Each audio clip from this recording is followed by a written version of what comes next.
now. If I'm not feeling any less sour, I promise myself to treat myself and visit a nearby tower. And climbing to the top, will throw myself off in an effort to make clear to everyone. Assalamualaikum warahmatullahi wabarakatuh. Halo semuanya, perkenalkan nama saya Alzana Ayu Saleha dari kelas 11 Merdeka 3. Kali ini saya akan melakukan penerapan. Yang pertama ada hukum Archimedes, yang kedua ada tegangan permukaan, dan yang terakhir ada kapilaritas. Untuk percobaan yang pertama, saya akan melakukan penerapan hukum Archimedes menggunakan telur.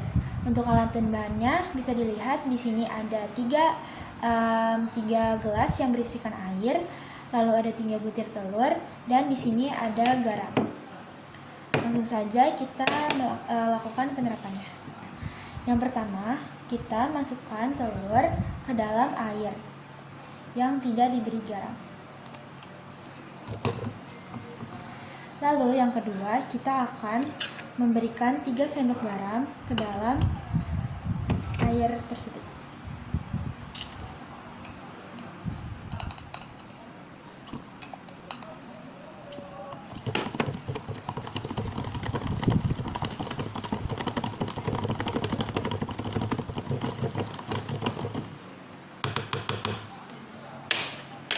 Lalu kita masukkan kembali 1 butir telurnya.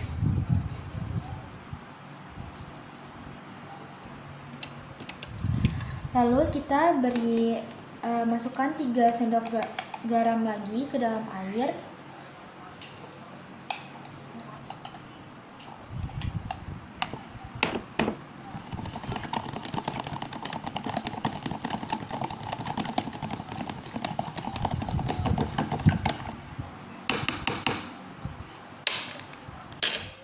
Dan kita masukkan kembali telurnya.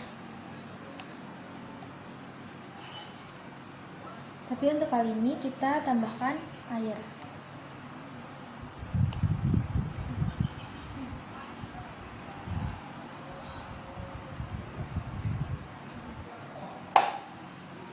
Oke. Bisa dilihat di sini ketiga perbedaan hasilnya. Yang pertama, air yang tidak saya beri garam sama sekali, hasilnya telurnya itu tenggelam. Ini disebabkan karena massa jenis telur lebih besar dari massa jenis air. Lalu yang kedua, ada air yang saya beri 3 sendok garam dan hasilnya telur itu mengapung. Ini disebabkan karena massa jenis airnya lebih besar dari massa jenis telur. Lalu yang ketiga, air yang saya beri 3 sendok garam dan saya tambahkan lagi air, dan hasilnya telurnya itu melayang. Ini disebabkan karena massa jenis air dan massa jenis telurnya itu sama. Maka dapat kita ketahui dari sini fungsi garam ialah untuk menambah massa jenis air. Semakin banyak garam yang ditambahkan ke dalam air, maka semakin tinggi pula massa jenis airnya. Selanjutnya, saya akan melakukan penerapan hukum Archimedes menggunakan paperclip. Alat dan bahan yang diperlukan itu yang pertama ada gelas yang berisikan air, lalu ada paperclip. Untuk cara kerjanya cukup mudah. Untuk percobaan yang pertama, saya akan menjatuhkan paperclip ke dalam air. Bisa kita lihat paperclipnya langsung jatuh. Lalu untuk percobaan yang kedua, saya akan menaruh paperclip di atas permukaan air, rata dengan permukaan airnya ya.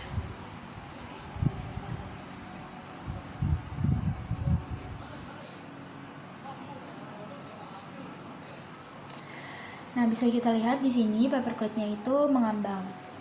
Nah, tapi kalau misalkan kita goyangkan sedikit saja, maka paperclipnya akan kembali jatuh.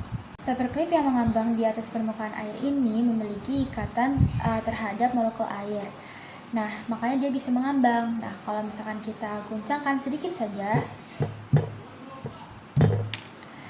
maka paperclip, massa jenis paperclip itu akan kembali menjadi semula dan mengakibatkan paperclipnya itu jatuh. Selanjutnya, saya akan melakukan penerapan kapilaritas menggunakan dua bahan. Yang pertama, saya menggunakan sawi putih, dan yang kedua, saya akan menggunakan tisu. Nah, untuk yang pertama, saya sudah merendam sawi putih ini selama 5 jam di air yang sudah saya beri pewarna. Nah, dan hasilnya, sawi putih yang semulanya berwarna seperti ini menjadi mengikuti warna air yang ada di bawahnya ini. Mengapa demikian? Karena air yang ada di bawahnya ini meresap ke dalam batang sawi putih ini, dan hasilnya sehingga menghasilkan sawi putihnya mengikuti warna airnya. Seperti ini. Baik, selanjutnya saya akan menggunakan media yang kedua, yaitu tisu. Di sini ada alat bahannya. Ada gelas yang berisikan air yang berwarna, dan ada gelas kosong, dan ada tisu. Nah, cara kerjanya sendiri, kita akan memasukkan tisu ini ke dalam. Nah, seperti ini.